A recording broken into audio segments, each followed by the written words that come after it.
du point de vue d'une conscience qui est occulte un peu. Okay? La curiosité, c'est un phénomène psychologique qui met l'ego en tension. Sur le plan humain normal, scientifique, c'est bon. Ça fait avancer la science, ça fait développer l'esprit de l'homme sur le plan psychologique. Mais la curiosité, quand elle va trop loin et qu'elle met trop l'esprit de l'homme en tension, comme il va y avoir des météorites qui vont tomber sur la planète, qu'est-ce qui s'est passé en 69, toute autrement dit, les questions qui sont intéressantes, qui peuvent être intéressantes, mais qui n'ont pour l'individu pas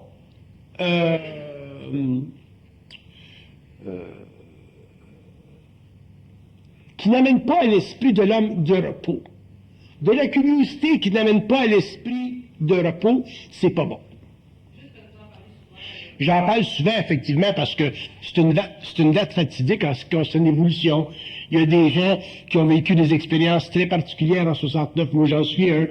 Puis c'est une année qui avait été même prédit par Aurobindo dans le temps, comme étant une année où la lumière descend sur la planète Terre, c'est-à-dire que où le contact entre l'homme et l'invisible se fait au niveau du plan mental, et ainsi de suite. Fait que c'est dans ce sens-là que c'est une année importante. Tu peux aller plus loin là-dedans, puis développer, mais là, à ce moment-là, tu crées des formes, puis ça nous crée des conditions encore qui retardent notre évolution, puis qui nous empêchent de vivre notre esprit d'une manière relaxe. On a beaucoup besoin de relax aujourd'hui. La vie est très difficile. L'homme n'a pas réponse à des grandes questions. Il y a une phénoménologie mécanique sur la Terre qui est en train de se développer, qui est extraordinaire, l'évolution technologique, et ainsi de suite. Il y a des bouleversements que l'humanité va vivre, c'est normal. Mais il ne faut pas que nous, les hommes, qui avons une certaine sensibilité, une certaine conscience, se préoccupent trop de certaines curiosités, de certaines choses. Parce que, premièrement, ça se produit pas comme on le pense. Ça se produira pas comme on le pense. Je vous donne un exemple. On regarde, par exemple, on prend les prophéties de Nostradamus, où Nostradamus dit que, quelque part dans le temps, la France sera envahie par le croissant. Si tu lis au 18e siècle, puis tu lis dans Nostradamus que la France va être envahie par le croissant, ou même au 19e siècle, tu penses qu'il va y avoir une guerre, tu penses que les Arabes vont envahir, parce que le croissant, c'est les pays d'Arabie, vont envahir la France au niveau militaire, mais c'est pas ça qui se produit. Il y a une invasion de la France, mais ça se fait par l'immigration. La France, présentement, est envahie à cause de ce qui s'est passé en Algérie, et ainsi de suite. Ça fait que c'est très, très important de comprendre puis de saisir, surtout quand on a une conscience ésotérique, une conscience un petit peu plus ouverte, de réduire le niveau de curiosité qu'on peut avoir. Que vous soyez curieux dans ce sens, que vous vous intéressiez à lire des choses, à lire des livres, ça c'est une chose. Mais que vous vous engagiez trop émotivement par rapport à vos lectures, ça à ce moment-là, c'est plus bon, c'est pas bon, parce que vous nourrissez en vous des aspects de votre conscience astrale qui sont fondamentalement reliés au phénomène de la crainte. Lui, cet homme-là a écrit un livre très intéressant. C'est bien écrit son livre. Puis, il fait beaucoup de travail là-dedans. Puis, pour lire son livre comme il faut en être désengagé. Tu lis son livre, t'en es désengagé. À ce moment-là, là, tu bénéficies de son interprétation de la réalité. Ça, c'est le fun. C'est un dialogue entre l'auteur et toi en tant que lecteur.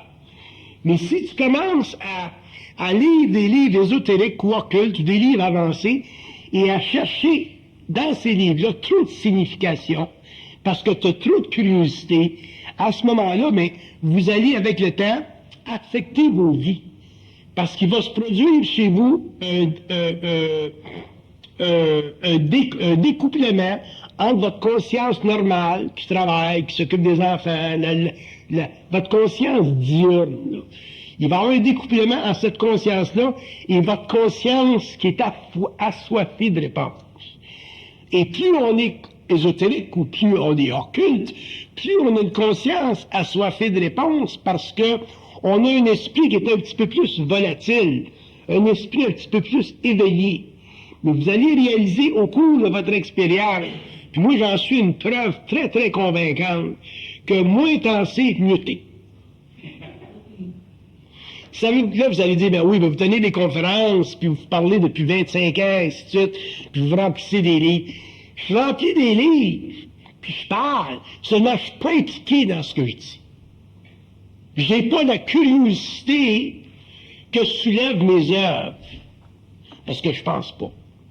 Fait qu'à ce moment-là, bon, je suis libre d'écrire, je peux écrire, je peux regarder n'importe quelle question, puis la développer pour l'âme, mais moi, en tant qu'individu, j'en suis pas victime. Sinon, ben, je serais absolument affecté dans mon état mental, je pourrais pas dormir, je pourrais pas fonctionner normalement. Puis c'est pour ça que dans mon expérience occulte, autrement dit, dans ma communication télépathique avec les plans depuis des années, je me suis aperçu que moins je reçois d'informations des autres, mieux je suis. Puis d'ailleurs, ils ne sont pas intéressés à m'en donner trop, parce que faut que ça serve. Si je donne l'information, ça sert, mais il faut que ça serve à l'extérieur de ma personne. Mais dans ma personne, ça sert aucunement à rien, parce que j'ai pas de curiosité. Maintenant, pas avoir de curiosité, ça veut pas dire être sans dessin, puis être borné, puis pas avoir de curiosité dans mon sens, ça veut dire pas souffrir de curiosité. Si vous souffrez de curiosité, si la curiosité vous débalance au niveau de vos corps subtils, prenez un break, allez au Club Med. Dans le sens que désengagez-vous un petit peu, prenez distance, puis ensuite, vous allez vous sentir mieux. Si vous alimenterez trop votre curiosité, surtout occulte, à ce moment-là, vous allez débalancer vos sens. Il y a un type là, qui est venu me voir ce soir, là, qui me disait que, le monsieur là-bas, il est venu à mes conférences il y a plusieurs années, puis quand il est venu à ma conférence, ça l'a débalancé mes corps, ça a débalancé ses corps, puis là, il vient aux conférences, puis c'est normal, puis il n'y a rien là, parce que dans le fond, il n'y a rien là. Mais quand on n'est pas habitué, puis on a de la curiosité, parce qu'on a toute la curiosité au début. Je regarde le monde, mais là, en 1978, là, tu sais, c'était abominable ce qui se passait. Puis d'un autre côté, au cours des années, ça s'est tassé, puis le monde aujourd'hui, mais il y a un entregent avec ma personne qui est absolument régulier, puis le monde fonctionne, puis le monde sont moins affectés parce qu'ils ont moins de curiosité qu'avant. Autrement dit, il y a eu un ajustement qui s'est fait au cours des derniers 20 ans au niveau de l'intellect. Puis ça, c'est très important pour les gens qui s'avancent dans le domaine ésotérique ou dans le domaine occulte. C'est très important. C'est évident que souvent, j'aimerais ça avoir des conférences un peu plus entretenues avec des gens qui travaillent dans des domaines qui sont des domaines spécifiques, comme les gens qui spécialisent dans la recherche sur les ovnis, par exemple. C'est intéressant. Mais je suis obligé toujours, quand je le fais, je suis obligé toujours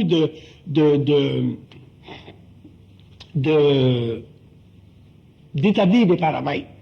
Il y avait un type en France de plusieurs années, je me rappelle plus tellement son nom, là. Comment est-ce qu'il s'appelait le Français là, qui avait eu un contact avec les ovnis, là. Non, pas réel. Pardon? Jean Miguel. Jean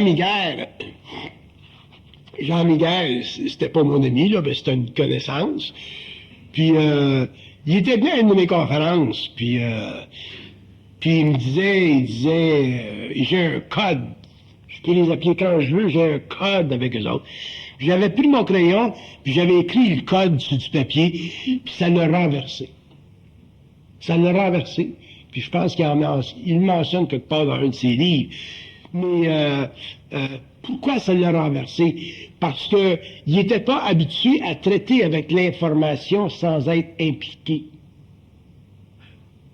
Ça fait que c'est très important pour les gens qui s'avancent dans l'étude des choses paranormales de prendre toujours distance parce que, premièrement, vous n'aurez jamais la certitude de ce que vous savez. Que vous soyez dans le domaine des études paranormales, du monde des esprits, les poltergeists, les ovnis, tout ça.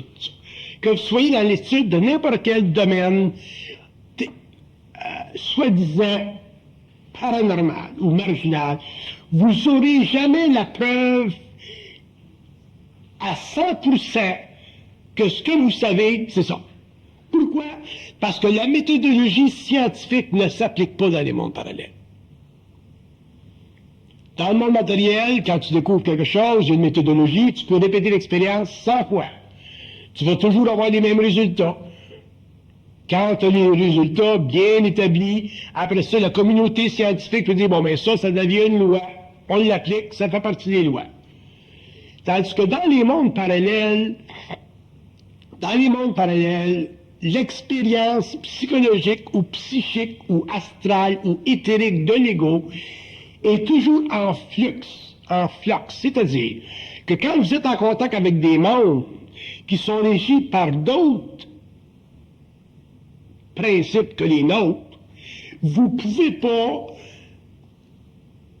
établir des liens avec vos connaissances dans la même proportion que vous le faisiez sur le plan matériel. Parce que ce sont des mondes différents, sinon ce seraient des mondes matériels, ce ne sont pas des mondes matériels. Puis on a de la difficulté à comprendre ça, puis à saisir ça. C'est pour ça que beaucoup de gens qui s'avancent dans les études savantes, ésotériques ou occultes, éventuellement débalancent leur corps, parce qu'ils s'attendent à découvrir dans ces mondes-là des statuts ou des états qui conviennent parfaitement à leur ego dans la matière. Et ça ne se produit pas de même.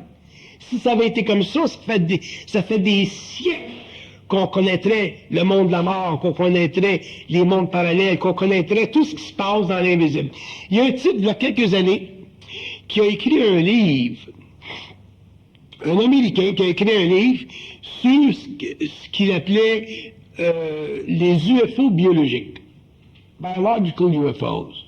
Puis quand vous lisez ce livre-là, tu lis ce livre-là? Je te le donnerai bien vite. Quand vous lisez ce livre-là, c'est réellement fascinant. C'est réellement fascinant.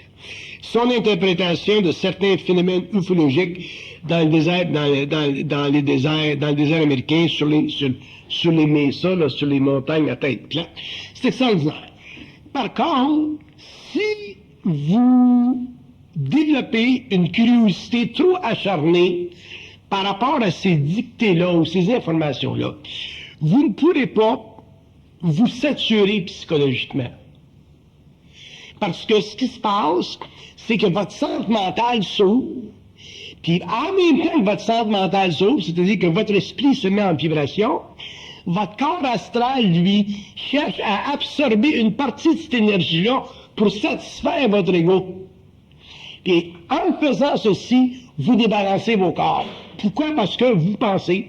Fait qu'un type qui lit un livre comme ça, puis il y en a beaucoup de livres de cet ordre-là, automatiquement développe en lui une curiosité qui peut être suffisamment allumée pour débalancer son esprit pour le restant de ses jours.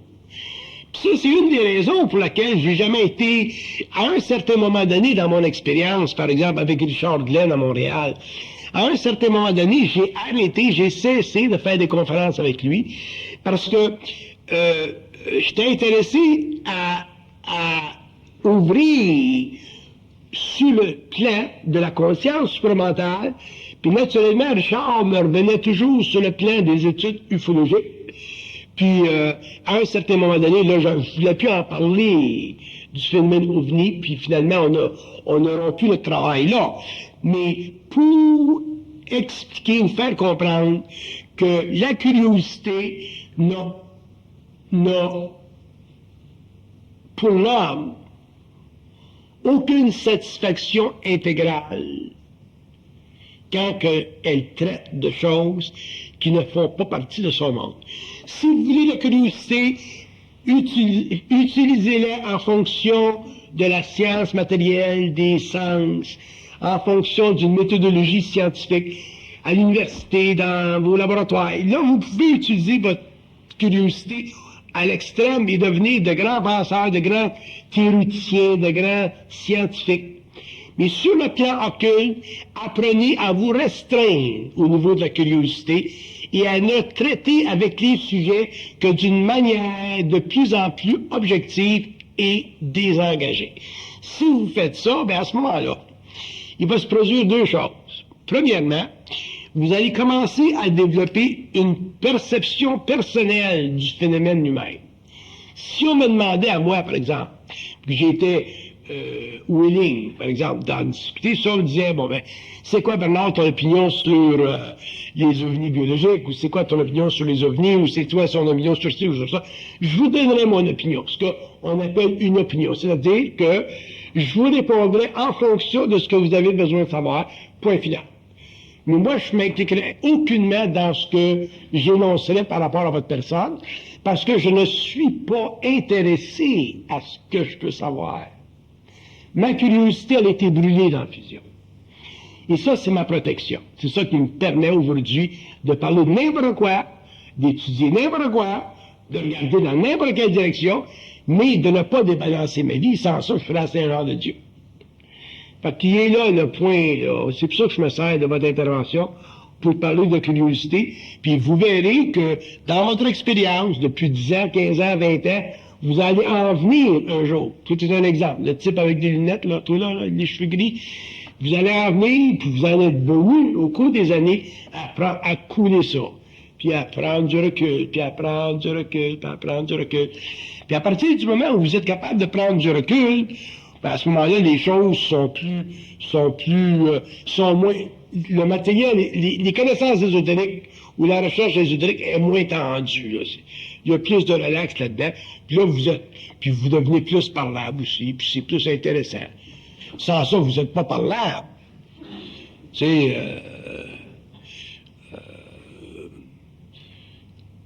le phénomène de la curiosité, il faut qu'il soit étudié par rapport à l'occulte ou par rapport au marginal. Il faut que vous le compreniez. Parce que si vous ne le comprenez pas, vous allez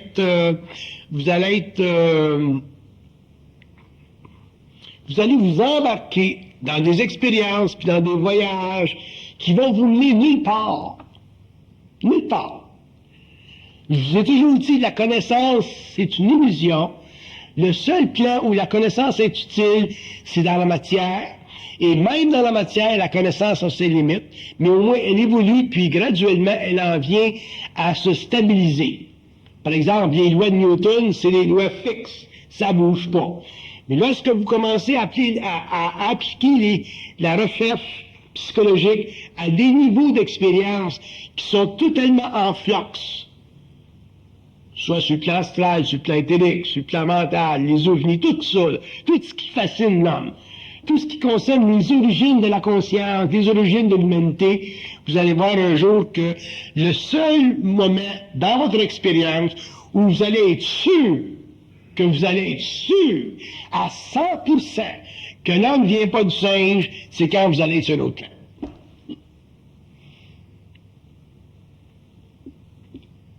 Vous n'aurez jamais la certitude. Quand même qu'on écrira des livres sur l'Atlantide, vous verrez que les gens qui écrivent des livres sur l'Atlantide, il y en a un qui va écrire un livre, ça va être dans une vibration. Là, un autre va écrire un livre, c'est dans une autre vibration. Un autre va écrire un livre, c'est dans une autre vibration. Il y a aucun œuvre ésotérique dans le monde. Autrement dit, il n'y a aucun consensus ésotérique ou occulte dans le monde. Il y a plus de consensus dans la science matérielle dans le monde qu'il y en a en ce qui concerne les sciences paranormales. Deux physicists qui se rencontrent, ils parlent à l'intérieur d'un consensus suffisamment universalisé dans leur profession. Les médecins tendent vers ça, lentement. Les psychologues cherchent ça de plus en plus. Mais dans le monde paranormal, dans le monde occulte, le consensus n'existe pas et probablement qu'il n'existera jamais. Pourquoi? Parce que les entités astrales ou les entités dans le monde mental vous diront toujours que ce que l'homme doit connaître sur la Terre, ce n'est pas les envers de son histoire, autrement dit, ce n'est pas l'envers de son expérience spatio-temporelle, c'est comment il doit traiter avec ces mondes-là qui interpénètrent et qui influent dans sa spatio-temporalité. C'est tout ce qu'ils veulent. Ils veulent que l'homme connaisse les lois de la vie. Ils veulent que l'homme sache comment traiter avec les forces qui travaillent à travers son ego, sa conscience, diurne ou nocturne à tous les jours, pour que l'homme en arrive à comprendre suffisamment les lois de la vie pour avoir une conscience éveillée. C'est tout ce qui les intéresse. Après ça, c'est la mort morontielle, en contradistinction avec la mort astrale.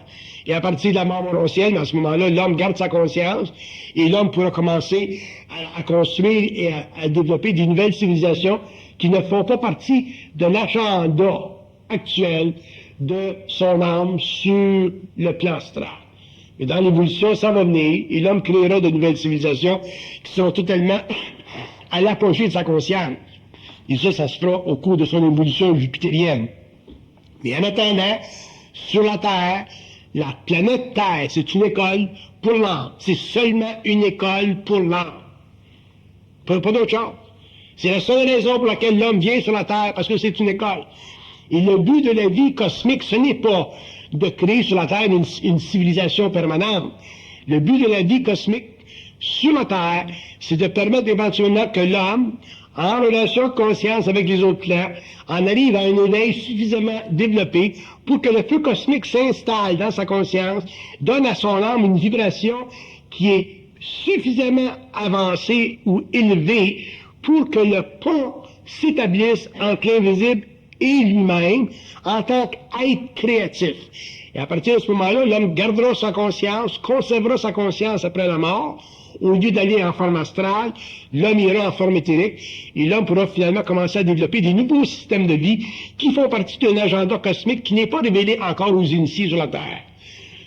Dans ce sens-là, la curiosité qu'on a aujourd'hui est simplement un manque d'expérience avec des données tellement vastes que si l'ego accédait à ces données-là, sa vie normale sur la Terre s'arrêterait et l'homme ne pourrait plus, sur le plan matériel, justifier son existence. Ça, on appelle ça la folie. Donc, pour que vous puissiez justifier votre expérience, c'est-à-dire garder un équilibre entre votre âme et votre corps matériel, regardez, comment est-ce que ça s'appelle, l'actrice qui s'est suicidée hier, là, aujourd'hui, Pauline Julien, elle ne pouvait plus justifier son existence. Quand un esprit ne peut plus justifier, ou l'âme ne peut plus justifier son expérience, on n'est pas loin de la mort. Autrement dit, la fonctionnalité normale du corps mental éthérique astral se défait, et à ce moment-là, l'être veut sortir de son enveloppe matérielle. Alors, c'est la même chose en ce qui concerne un trop plein de curiosité. C'est pas bon.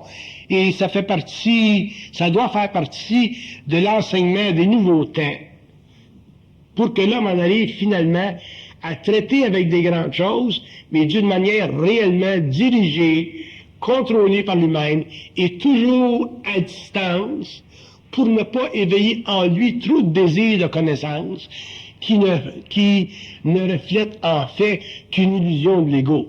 La connaissance, c'est une illusion. La seule chose qui est réelle, c'est la réalité, et la réalité ne fait pas partie, sur le plan matériel, des composantes psychologiques de l'ego.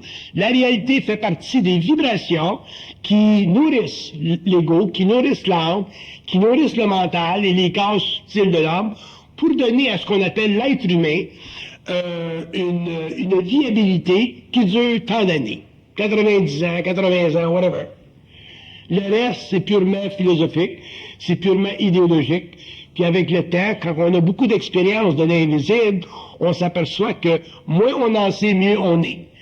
Fait que, si vous commencez à aller sur les catastrophes, les comètes qui s'en viennent, puis les qui s'en viennent, vous allez avoir des vies toutes réglées. Parce que plus ça va mal. C'est pas que plus ça va bien.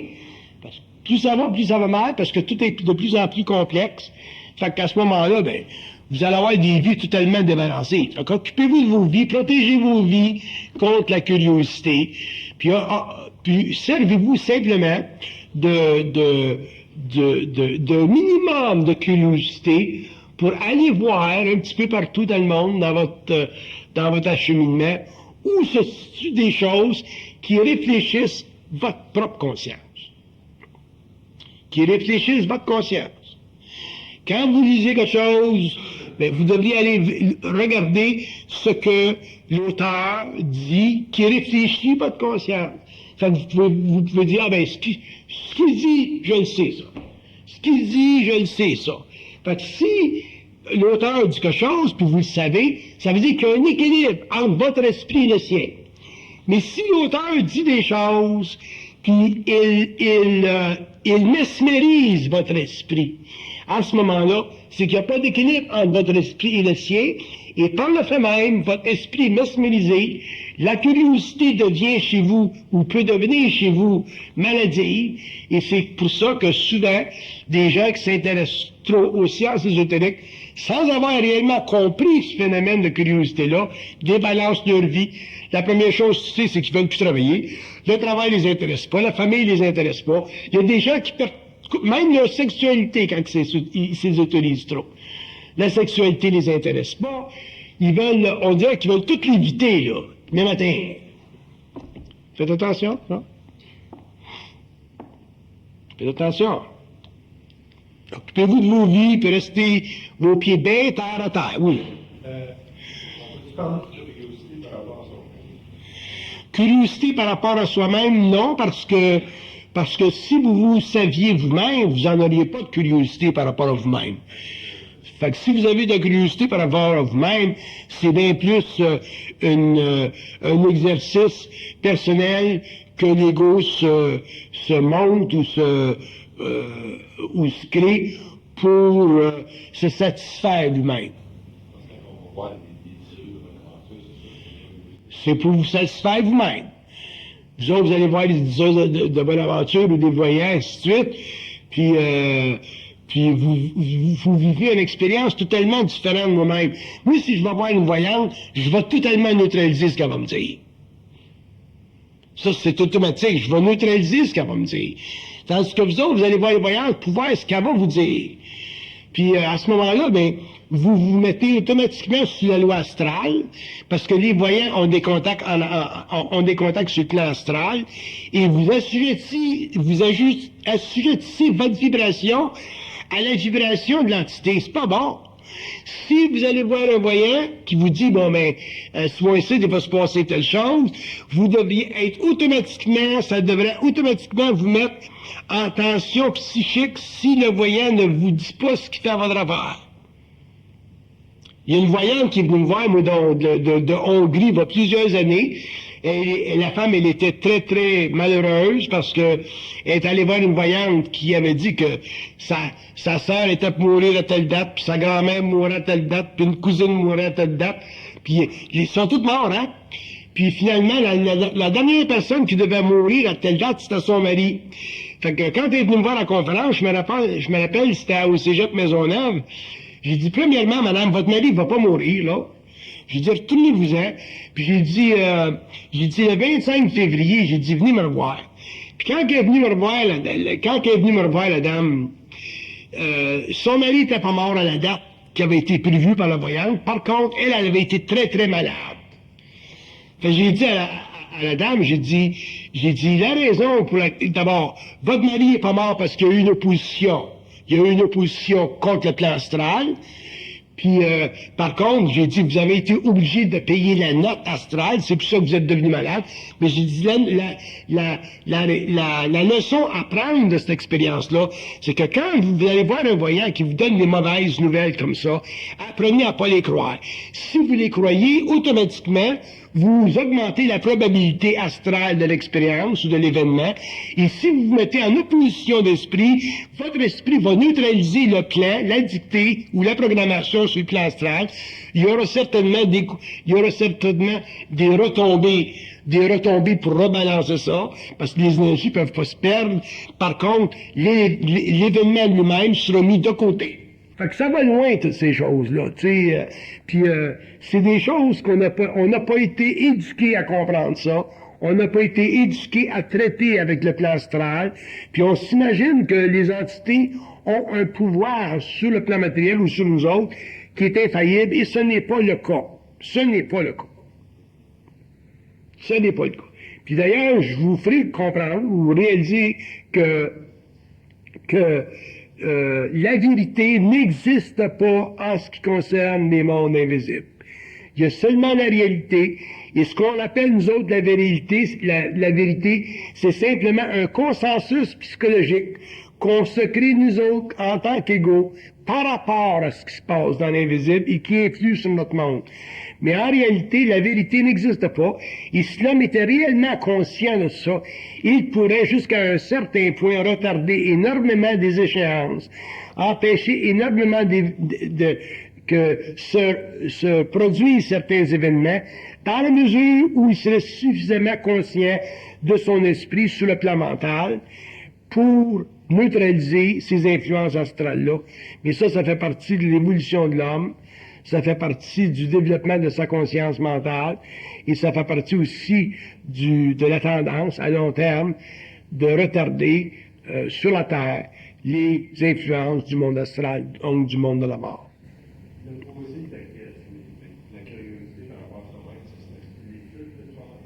L'étude de soi-même, c'est merveilleux.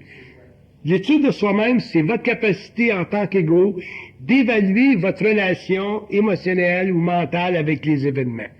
Quand vous vivez des événements, quand, supposons que vous êtes au travail, puis votre patron vous met à porte, la façon dont vous réagissez mentalement et émotionnellement, ça fait partie de l'étude de soi. Quand votre femme vous divorce, comment est-ce que vous réalisez, comment est-ce que vous vivez l'expérience, ça fait partie de votre étude de soi. Votre étude de soi doit toujours vous amener à vous mettre en observation devant l'événement. Le reste, c'est purement psychologique. Fait que quand vous vivez quelque chose, vous avez une mesure. Quand vous vous mettez en observation, vous avez une mesure comment est-ce que vous réagissez émotionnellement et mentalement à certains événements. Et ça, c'est une grande étude de soi. Et c'est la seule que vous avez besoin. Et vous êtes les seuls à pouvoir vous la donner.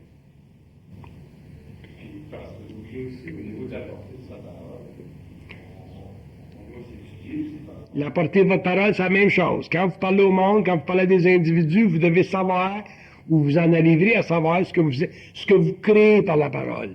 Et quand vous parlez à l'homme, vous devez élever toujours son esprit, puis élever son esprit, puis élever son esprit. Mais ça prend du temps pour en arriver à pouvoir ça, parce que notre parole est très astralisée, puis l'ego est impliqué, et ainsi de suite. Mais avec le temps, une fois que l'homme va développer une certaine conscience transparente, et qu'il va parler à l'homme, automatiquement, il va élever par la parole son esprit, parce que il va créer dans le mental de l'autre une vibration qui est neutre. C'est-à-dire une vibration une énergie qui ne lui revient pas. Le problème, c'est quand on parle à l'homme, on a toujours une vibration qui nous revient. C'est comme si on n'est pas capable de donner à l'homme par la parole sans que ça nous revienne. Il faut toujours que ça nous revienne. Autrement dit, il faut toujours que l'ego soit flatté. On attend un compliment. Si on dit quelque chose, on veut que l'autre dise « Ah, c'est extraordinaire ». On veut toujours être reconnu. On veut tout. Ça fait encore partie des illusions astrales de l'ego. C'est dommage, mais ça fait partie de la nature humaine. Mais ça va s'éteindre avec le temps au fur et à mesure où l'homme va apprendre à corriger son tir. Au fur et à mesure où l'homme va devenir réellement maître de sa parole, parce que quand tu es maître de ta parole, tu n'es plus impliqué dedans. Fait qu'à ce moment-là, quand tu parles ou quand tu dis des choses à l'homme, la vibration est tellement neutre qu'il n'y a plus d'astral dedans, donc tu t'attends plus à ce qu'il te revienne quelque chose. À partir de ce moment-là, ton taux vibratoire change, puis c'est là que tu rentres réellement dans le plan mental et que tu peux apporter à l'humanité des réponses à différentes questions de n'importe quel ordre qui ne concernent pas toi personnellement, mais qui vont concerner celui qui a les questions. Fait que la réponse, elle va toujours être pour lui, ça sera jamais pour toi, puis elle va varier selon le nombre d'individus avec lesquels tu parles, puis toi, tu seras jamais impliqué dedans. Quand l'homme sera rendu à cette parole-là, l'homme aura ce qu'on peut appeler la conscience de son propre feu, c'est-à-dire qu'il deviendra maître de sa parole, l'homme pourra dire n'importe quoi, l'homme pourra expliquer n'importe quoi, et l'homme sera à la source de la connaissance, c'est-à-dire qu'il aura la capacité d'influer par ce qu'il dit, le monde des âmes, le monde astral, le monde des morts. Quand tu parles des morts, il n'y a pas d'ascendance. Les morts n'ont pas d'ascendance sur le mortel, quand le mortel est conscient. Quand tu parles aux morts, ben, t'es capable de les aider, t'es capable de leur dire où ils sont, t'es capable de leur dire où ils devraient aller, t'es capable de les désengager du contact qu'ils ont avec certaines personnes dont ils affaiblissent les vibrations. Il y a toutes sortes de choses que tu peux faire avec les morts, puis dépendant de ton statut universel, puis dépendant de ta puissance créative, mais là, effectivement, tu peux créer beaucoup de remous dans ces mondes-là, puis les morts peuvent réellement, des sections du monde astral, peuvent réellement avoir en aversion, parce qu'automatiquement, cette sorte de parole-là, qui naît d'une nouvelle conscience, a tendance à les énerver. Ça a tendance à leur créer de la crainte, ainsi de suite, parce que ça déstabilise leur monde, ça crée des révolutions dans leur monde, ainsi de suite. Mais ça fait partie du phénomène de se connaître soi-même. Puis... Qu'est-ce qui fait que quand on parle des espèces, c'est comme si on entend toi parler au même des autres, parce qu'on répète en gros pas la même chose. Ouais. Ce phénomène-là d'entendre ma voix dans votre tête. Non, pas dans la tête, c'est qu'on utilise sensiblement le même vocabulaire. Ouais, mais il y a du monde qui m'entend dans leur tête. Puis ça, c'est simplement un phénomène de centricité. Parce que il y a encore trop de rappels entre ce que je dis et ce que vous dites. Mais le jour où il n'y en aura plus de rappels, puis que vous allez rentrer réellement dans votre identité, ça se produira plus, ça va s'éteindre. C'est simplement un phénomène d'association psychologique. C'est normal. Puis un jour, ça va disparaître, ça. Puis l'homme va rentrer dans sa propre identité, puis l'homme va utiliser des mots, des paroles qui font partie de son régime de conscience à lui. C'est intéressant, ça, quand on sera en arrivée. Il n'y a pas grand monde avec qui j'ai cette expérience-là. Il y en a quelques-uns là, avec qui j'expérimente ce régime de conscience de vie, là. Des gens que je peux dire, là, lui est réellement dans son autorité, puis moi je suis dans la mienne, puis on peut travailler ensemble, puis créer une autre architecture au niveau du mental. Mais ça fait partie de l'évolution, puis quand tu rencontres des gens comme ça, ben, c'est très intéressant. Mais ça fait partie du développement naturel de l'homme, puis ça va venir au fur et à mesure où vous allez développer une grande certitude. La certitude, c'est... pour moi, la certitude, c'est le plus grand... La certitude, c'est...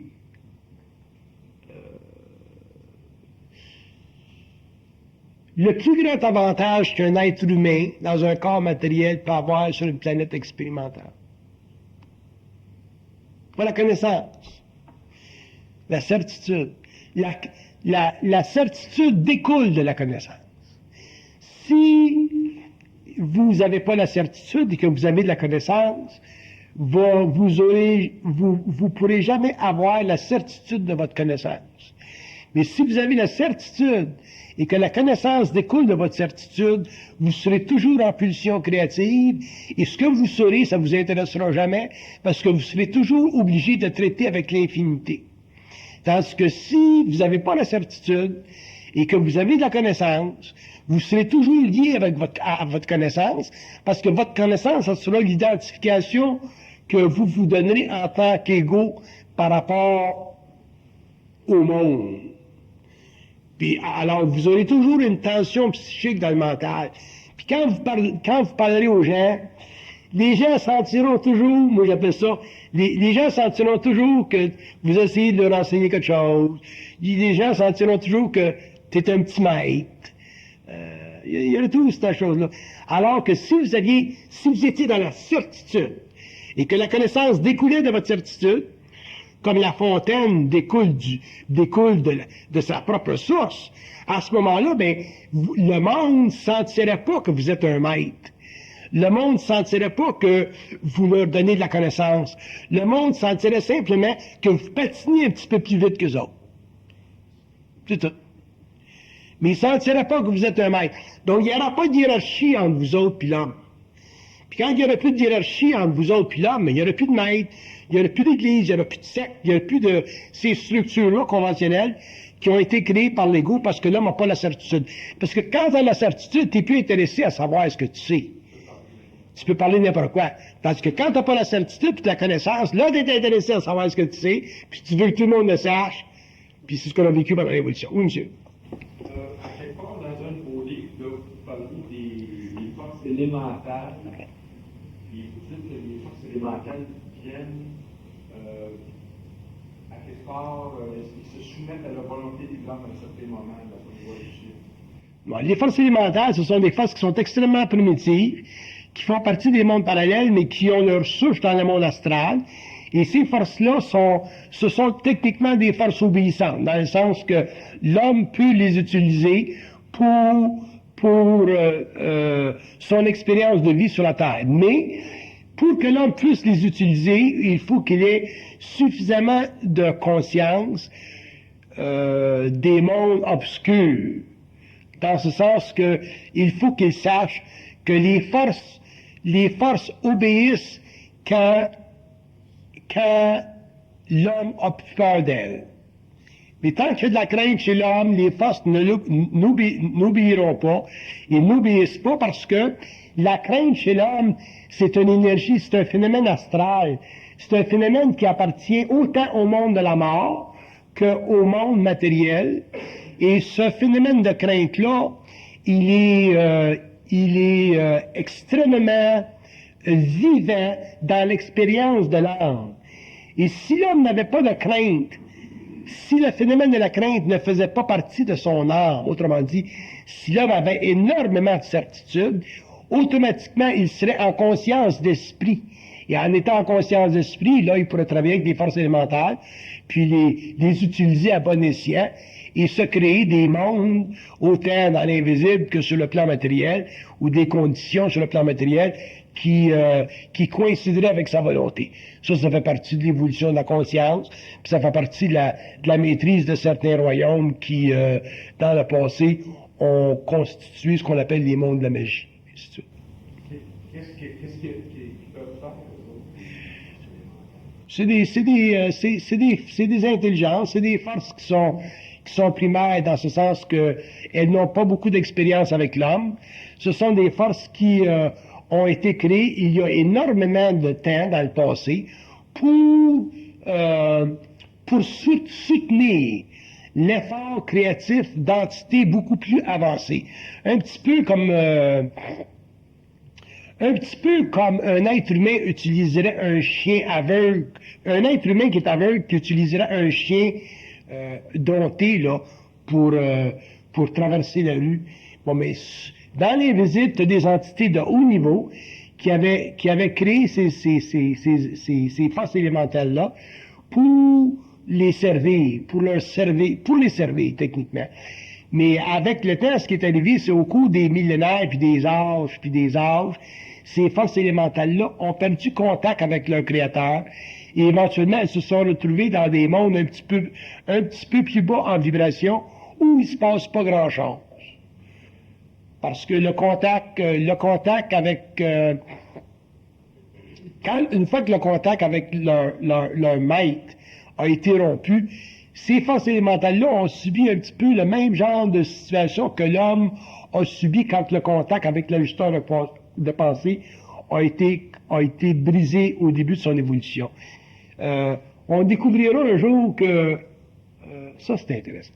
On découvrira un jour qu'un être, sur un plan de conscience, est toujours en relation avec un autre être sur un autre plan de conscience. Ça n'existe pas, ça, des êtres qui sont sur un plan de conscience et qui sont seuls là. Il y a toujours une relation.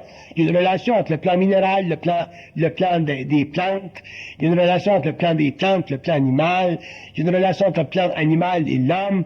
Il y a une relation entre l'homme et le surhomme. Il y a toujours des relations parce que ça prend toujours un taux vibratoire supérieur pour supporter un taux vibratoire inférieur. C'est comme ça que l'évolution se produit, sinon il n'y aurait pas d'évolution. Alors, dans le cas des forces élémentaires, c'est ce qui s'est produit. À un certain moment donné, il n'était plus utile. Donc, c'est comme si elles ont été mises de côté. Mais en étant mises de côté, elles se sont retrouvées sur des plans dits inférieurs, c'est-à-dire des plans qui ne pouvaient pas facilement évoluer. Puis c'est pour ça que ces intelligences-là sont réellement primaires, sont pas réellement intelligentes, par contre, sont pas nécessairement mauvaises non plus, mais elles répondent à l'homme seulement quand que lui a éliminé de sa conscience le phénomène de la crainte. Puis c'est très occulte, la crainte. Là, vous allez dire, mais comment est-ce que l'homme en arrive à éliminer la crainte de son âme en relation avec des forces élémentaires? Ça se produit dans ce qu'on appelle les initiations.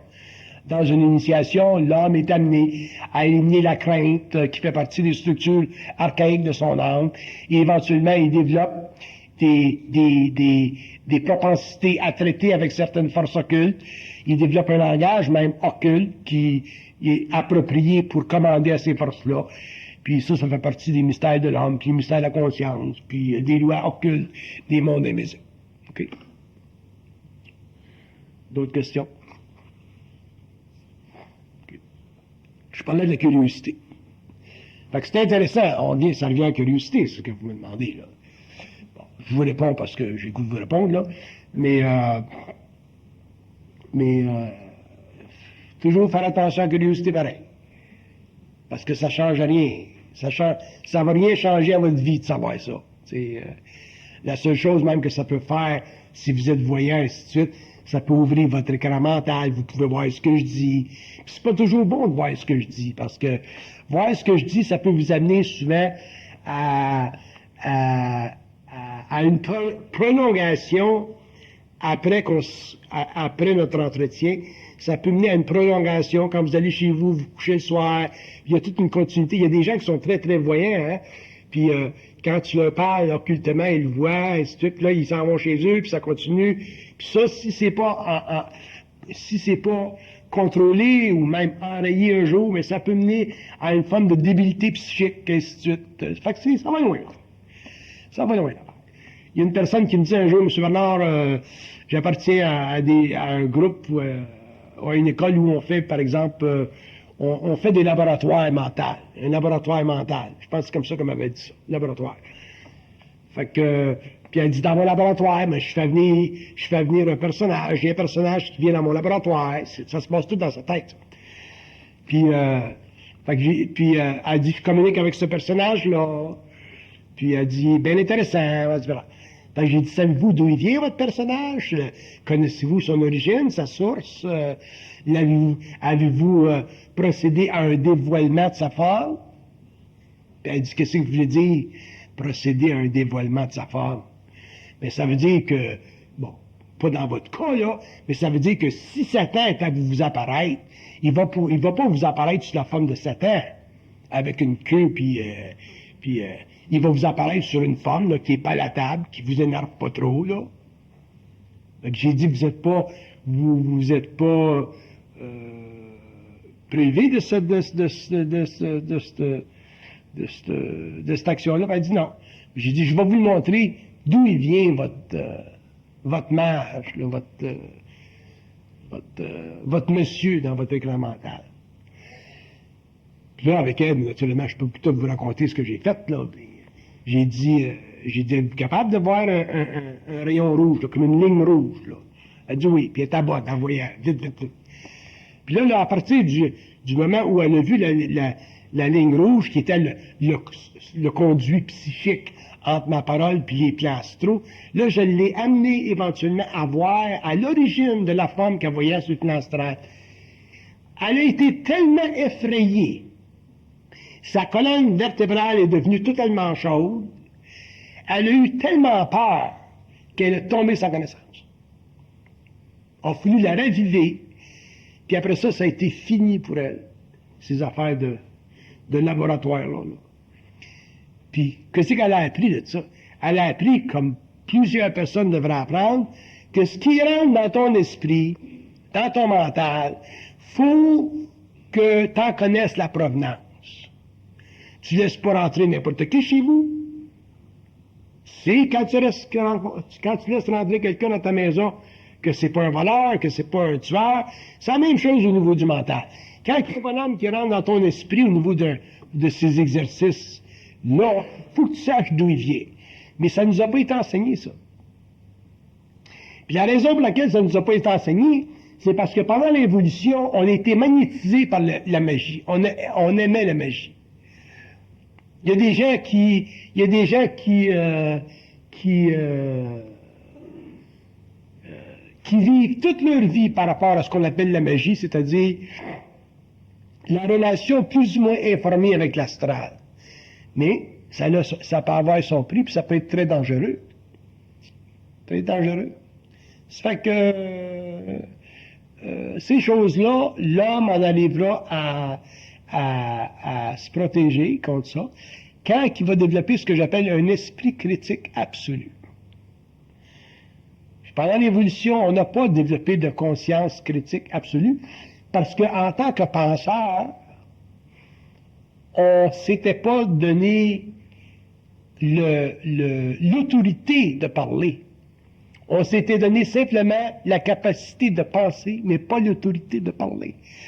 Dans l'évolution, l'homme va s'enlever la capacité de penser en passant au stade de la télépathie avec le mental, donc il va savoir qu'il pense qu'il pense. Par contre, sa compensation, c'est qu'il va se donner l'autorité de parler. Comprenez-vous ce que je veux dire? Fait que pendant l'évolution, on avait la capacité de penser, on n'avait pas l'autorité de parler. Dans l'évolution, on a la capacité de penser, autrement dit, la réflexion purement subjective, unidimensionnelle, que l'homme a connue pendant l'évolution, va s'éliminer. L'homme va vivre une communication télépathique, et à ce moment, puis en compensation, l'homme va développer le pouvoir de la parole. En développant le pouvoir de la parole, l'homme va pouvoir développer une conscience critique absolue, c'est-à-dire, il sera capable de confronter les sphères. Confronter les sphères, ça veut dire confronter n'importe qui apparaît sur les plans astraux. Tu confrontes les sphères. Fait que si tu vas dans une école puis qu'on t'enseigne de créer un laboratoire mental, puis tu as une entité qui apparaît là, mais tu confrontes les sphères, tu dis c'est quoi, tu questionnes l'entité, tu lui demandes un dévoilement, puis finalement, si l'entité ne veut pas se dévoiler, à ce moment-là, tu as un gros problème, puis éventuellement, on va être obligé de le faire parce qu'elle ne pourra pas résister à ta lumière, puis un jour, elle va disparaître. Parce que une entité du plan mental n'apparaîtra jamais à l'homme sur le plan astral. Donc, jamais vous verrez votre ajusteur de pensée sur le plan astral de votre conscience. Par contre, vous pouvez avoir sur le plan astral de votre conscience des manifestations personnifiées de forces astrales, de différents œcumènes, comme par exemple un guide spirituel ou un Indien. Vous vous rappelez l'histoire des Indiens dans le temps? Tout le monde avait son Indien. On avait tout notre Indien. Moi, j'étais un Indien, puis mon guide, c'était un Indien, c'était un cri, mon autre guide, son guide, c'était un Mohawk. On avait tous nos Indiens, t'sais. Mais ça fait toute partie des jeux de la conscience astrale du 20e siècle. Puis un jour, mais ça va disparaître. Quand tu rencontres quelqu'un, c'est clair, ou quand il y a un envahissement de ton territoire, de ton état, de ton mental, de ta conscience psychique, il faut que tu sois très alerte, puis tu t'occupes de savoir d'où vient cette entité-là. C'est quoi son origine? Qu'est-ce qu'elle va là?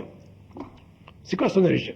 Parce que si vous ne savez pas, ben, à ce moment-là, vous allez être en contact avec une entité qui peut avoir une belle forme, qui peut se manifester à vous comme ayant une grande sagesse, alors que l'entité vient des bas fonds de l'astral. Oui. Ça fait encore partie des lois du mensonge cosmique que je vous parle tout à l'heure. Oui. C'est ça. Il faut que vous connaissiez leur identité. Vous connaissiez leur identité. Vous ne laisseriez pas n'importe qui rentrer chez vous. Vous ne pouvez pas laisser n'importe qui rentrer dans votre tête. C'est très dangereux. Puis il y a beaucoup de gens dans le monde, il y a beaucoup d'écoles dans le monde, de sectes, dans le monde, de groupes dans le monde, de groupuscules dans le monde, qui utilisent ces techniques-là. Puis les gens qui en sont responsables, souvent en sont même pas conscients. Fait que j'ai blâme pas personnellement, dans le sens que ils font pas exprès, c'est pas de la mauvaise volonté, c'est pas qu'ils veulent induire les gens en erreur, c'est qu'eux sont déjà en erreur. Fait que quand le boss est en erreur, imagine-toi l'étudiant. C'est très grave. Puis c'est pour ça que j'ai toujours été contre les sciences occultes, les sciences ésotériques dans la province de Québec. Puis je vais l'être, probablement jusqu'à temps que je disparaisse, parce que il y a beaucoup de re-questionnements à faire, il y a beaucoup de réévaluation à faire. Il faut que l'homme, de par lui-même, puisse étudier ce qui fait partie de son patrimoine ésotérique. Tu peux pas prendre ça comme du cash. Oh, viens-t'en, là, viens-t'en. M'a te présenter quelqu'un qui fait des laboratoires dans ta tête, là, puis c'est bien intéressant. Tu peux pas mettre ton esprit à la disposition de n'importe qui comme ça, surtout quelqu'un qui sait pas lui-même qu'est-ce qui se passe. C'est très grave. Très grave. Si vous alliez dans ma position, vous verriez que vous connaîtriez beaucoup de monde qui ont été pris dans ces situations, puis qui ont été psychologiquement délibités au cours des années. Fait que c'est pour ça que j'ai fait... c'est pas tellement que je me suis mis en opposition contre les sciences ésotériques. C'est merveilleux, les sciences ésotériques. C'est merveilleux, les sciences occultes. Mais, comme n'importe quoi, il faut être averti, il faut savoir ce qui se passe, il faut comprendre, il faut avoir le contrôle. Si on n'a pas le contrôle, ça peut devenir très, très dangereux. C'est pas comme la science normale, là. Aller à l'église catholique, il n'y a pas de problème. Tu vas à l'église, comment tu pries Saint-Joseph, il se passera rien de grave avec toi. Au contraire, au niveau moral, c'est très bon. Mais quand tu rentres dans les sciences occultes, puis tu commences à aller trop loin là-dedans, puis tu connais pas ton engagement, tu reconnais pas ton engagement par rapport à ce qui se passe au niveau des plans, là, à ce moment-là, tu risques éventuellement de te faire extrêmement stériliser. Oui.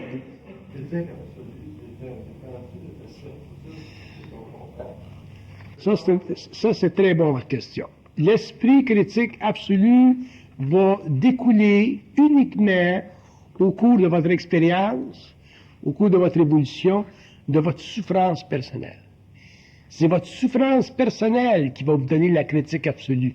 C'est pas votre lien avec le contact.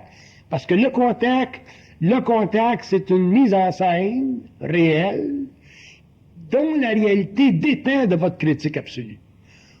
Autrement dit, moi, je regarde simplement mon expérience en 69 avec le contact que j'ai eu, puis même la manifestation éthérique du contact que j'ai eu, puis je vois l'évolution depuis ce temps-là. Comment est-ce que je traitais avec le contact en 69, puis comment est-ce que je traite avec le contact aujourd'hui, puis c'est très, très différent.